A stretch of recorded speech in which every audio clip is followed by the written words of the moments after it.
Argentina Brazil പോരാട്ടമാണ് doctor Fasal ഗഫൂറിന്റെ വീട്ടിലെത്തിയാൽ കാണാനാവുക. ബ്രസീലിലേക്ക് വിമാനം കയറുന്നതും ഈ പോരാളികൾ ഒന്നിച്ചാണ്. ഫസൽ ഗഫൂറിന്റെ ഇഷ്ട ടീം ബ്രസീൽ. ബ്രസീലിൽ വെച്ച് ബ്രസീൽ ലോകകപ്പ് നേടുന്നത് കാണാതിരുന്നാൽ അത് വലിയ നഷ്ടമാകും.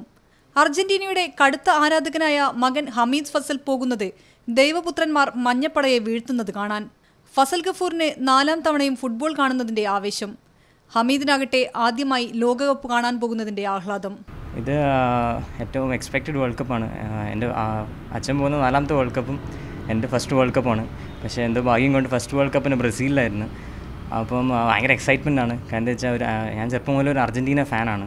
അതുകൊണ്ട് എന്തോ എല്ലാവരും സീരിയസ് പ്രഡിക്ഷൻസും എല്ലാവരും പറയുന്നത് അർജൻറ്റീന ബ്രസീൽ ഫൈനൽ വരും. പിന്നെ അർജൻറ്റീന പോയി ബ്രസീൽ ജയിക്കാനുള്ള ആകാംക്ഷയിലാണ് ഇരിക്കുന്നത് എല്ലാവരും. പിന്നെ ഞാനാണ് ബ്രസീലിൻ്റെ ഒരു കടുത്ത ആരാധകനാണ്. അതുകൊണ്ട് ബ്രസീലിന് 6ാമത്തെ വേൾഡ് കപ്പ് നെയ്മാറിൻ്റെ നേതൃത്വത്തിൽ, ത്യാഗോ സിൽവയുടെ നേതൃത്വത്തിൽ നേടുമെന്നുള്ളതാണ് എൻ്റെ ഒരു അഭിപ്രായം അതിനെ പറ്റിയിട്ട്. അവിടെ എന്തായാലും നല്ല മത്സരമായിരിക്കും. കാരണം എന്താ വെച്ചാൽ ചെറുപ്പം മുതലേ വീട്ടിലെല്ലാവരും ബ്രസീലും ഞാൻ അർജൻറ്റീനയുണ്ട്. ചെറുപ്പം മുതലേ അടിയാണ്. ബ്രദേഴ്സ് വേറെ 2 പേരുണ്ട്, അവരും ബ്രസീലാണ്. അപ്പോൾ ചെറുപ്പം മുതലേ എല്ലാ വർഷവും അർജൻറ്റീന ബ്രസീലിന് ഒരു വലിയ അടി ഉണ്ടാവാറുണ്ട്. ഫുട്ബോൾ കണ്ട് മടങ്ങുക മാത്രമല്ല, കളിക്കാൻ ഉപയോഗിച്ച ബോളുകളെല്ലാം സൂക്ഷിക്കുകയും ചെയ്യുന്നുണ്ട് ഡോക്ടർ ഫസൽ ഗഫൂർ. 2002 ലോകകപ്പിൽ ഉപയോഗിച്ച ഫീവർ നോവ, 2006 ടീം ഗീസ്റ്റ്, 2010 ജബുലാനി, ഇപ്പോൾ ബ്രസൂക്ക, ഇവയെല്ലാം ഡോക്ടർ സൂക്ഷിച്ചു വെച്ചിട്ടുണ്ട്. ഇതിനു പുറമെ പ്രധാന കളിക്കാരുടെ ഒപ്പുകൾ പതിച്ച ബോളും ഡോക്ടറുടെ പക്കലുണ്ട്. മീഡിയ 1 കോഴിക്കോട്.